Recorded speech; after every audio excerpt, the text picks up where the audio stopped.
Okay, today I'm going to comment on normalization bias in relation to the Russian threats of nuclear war using nuclear weapons. This was inspired two ways. First of all, from a comment that one of our viewers made, saying that Putin keeps threatening nuclear war, yet we're still here. Well, so that's a good thing. So obviously, normalization bias is kicking in.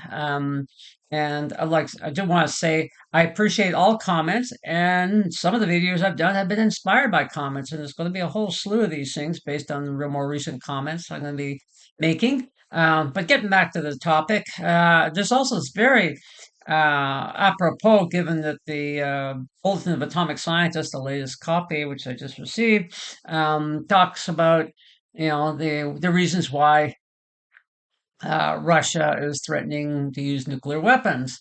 But I'm going to focus on the last one because I think that's one is valid. I mean, if you want to read the article, you can. You have to just subscribe to, Bulletin of Atomic Scientists. They have a free online version. They email you an email every week or so, and you just click the links to the articles themselves. Anyways, so the last reason is that Russia feels, and like I said, I'm just saying it from their perspective as opposed to you know my own perspective. I don't, but but I tend to agree with their perspective in the sense of like it makes logical sense when you're looking at us, the West. They feel that our leadership are arrogant. They're a bit foolish in many ways. They engage in a lot of wishful thinking, a lot of groupthink, and therefore they have to be reminded that Russia is not just this gas station, but is actually a nuclear armed superpower. And that they have actually just recently been modernizing their nuclear arsenal. And that, wait, here's our red lines. Here's what, if you do this, there will be nuclear war. And they've talked about it. If they feel that Russia is an existential threat to Russia, obviously the use of nuclear weapons against them first, destruction of a significant number of their nuclear ballistic missile submarines or nuclear submarines in general, taking out some of their strategic air bases where their strategic bombers are located at. These sorts of things would make them use nuclear weapons. Yeah, they haven't used them yet because none of the conditions for them using it have happened. Russia has not been existentially threatened. There's been no land invasion of sovereign Russian territory. There has been no blockade of Kaliningrad, pardon my pronunciation. Nobody's sunk any Russian nuclear submarines, and nobody's bombed any Russian airfields that contain strategic bombers, like the Tupolovs and the Bears and Bisons and backfires and all those other ones they have.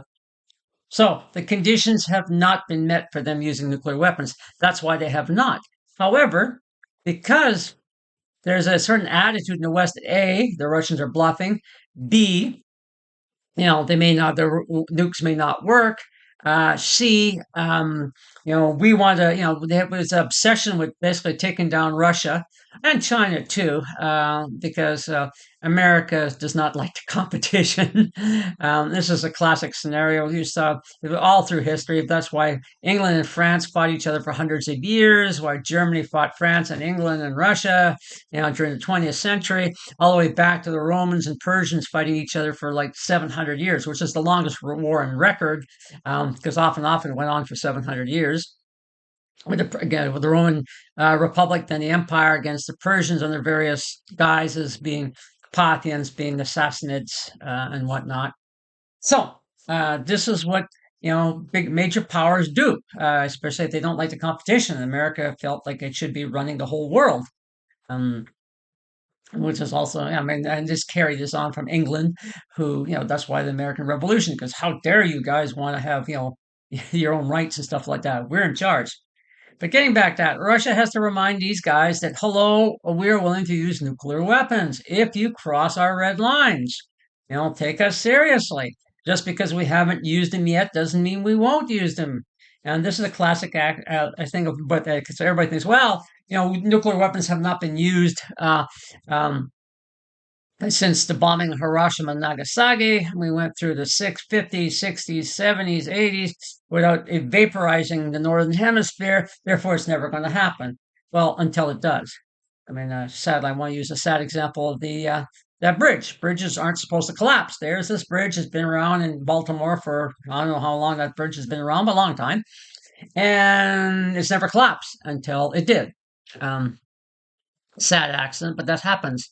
You know, just because something has never happened doesn't mean it will happen. We have to take them seriously. We have to basically find middle ground. We have to negotiate. We have to come back and reinstitute all these arms control treaties. We need to reestablish diplomatic talks. It doesn't mean we just give in to anything they say. I'm not saying that, but it does mean we have to talk. And we have to also understand that they have their security concerns. We have our security concerns. So let's find a compromise, a win-win, just like Kennedy and Khrushchev did in order to end the Cuban Missile Crisis, where the Russians pulled their missiles out of Cuba and the Americans pulled their missiles out of Turkey. It was a win-win. Both sides compromised. Both sides took a step back from the brink, and we're all alive today because of that. So, anyways, that's what I think. But let me know what you think in your comments below. Thank you, subscribe, and like. Bye for now.